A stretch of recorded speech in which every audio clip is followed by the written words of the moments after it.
ዮናስ ከእግዚአብሔር ኮበለለ። የእግዚአብሔር ቃል ወደ አማቴ ልጅ ወደ ዮናስ እንዲህ ሲል መጣ። ወደ ታላቂቱ ከተማ ወደ ነነዌ ሄደህ በእርሷ ላይ ስበክ፣ ክፋቷ በእኔ ፊት ወጥቷልና።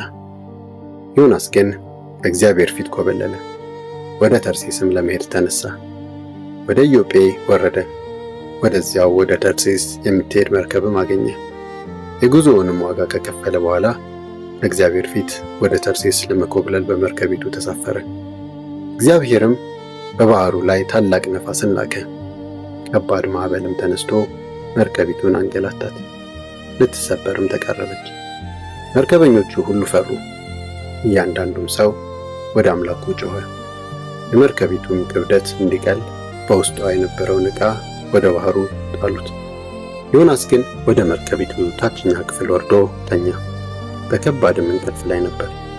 የመርከቢቱ አዛዥ ወደ እርሱ ሄዶ እንዴት ትተኛለህ? ተነስና አምላክህን ጥራ እንጂ፣ ምናልባትም ያስበንና ከጥፋት ያድነን ይሆናል አለው። ከዚያም መርከበኞቹ እርስ በርሳቸው ይህ ክፉ ነገር በማን ምክንያት እንደመጣብን ለማወቅ ኑ ዕጣ እንጣጣል ተባባሉ። ዕጣም ተጣጣሉ። ዕጣውም በዮናስ ላይ ወደቀ። ከዚያም ይህ ሁሉ አስጨናቂ ነገር በማን ምክንያት እንደመጣብን ንገረን። ሥራህ ምንድን ነው? ከወዴትስ መጣህ? ሀገርስ የት ነው? ከየትኛውስ ሕዝብ ነህ? አሉት። እርሱም እኔ ዕብራዊ ነኝ፣ የብስንና ባሕርን የፈጠረውን የሰማይን አምላክ እግዚአብሔርን አመልካለሁ አለ። እርሱ አስቀድሞ ነግሯቸው ስለነበር እግዚአብሔር እንደኮበለለ አወቁ። ስለዚህም በሁኔታው በመደንገጥ ይህ ያደረግከው ምንድን ነው? አሉት።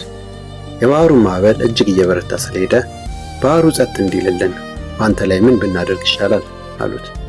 እርሱም ይህ ታላቅ ማዕበል በእኔ ምክንያት እንደመጣባቸው አውቃለሁ። አንስታችሁ ወደ ባሕሩ ጣሉ፣ ባሕሩም ጸጥ ይላል አላቸው።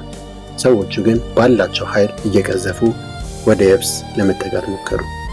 ይሁን እንጂ አልቻሉም፣ ባሕሩ የባሰ ይናወጥ ነበርና። እግዚአብሔር ሆይ እባክህ በዚህ ሰው ነፍስ ምክንያት አታጥፋን፣ የዚህ ንጹሕ ሰው ደምም በእኛ ላይ አይሁን። እግዚአብሔር ሆይ አንተ የወደድከውን አድርገሃልና ብለው ወደ እግዚአብሔር ጮኹ። ከዚያም ዮናስን ይዘው ወደ ባሕሩ ጣሉት። ባሕሩም ከመናወጥ ጸጥ አለ። ሰዎቹም እግዚአብሔርን እጅግ ፈሩ፣ ለእግዚአብሔር መሥዋዕትም አቀረቡ፣ ለእርሱም ስእለትን ተሳሉ።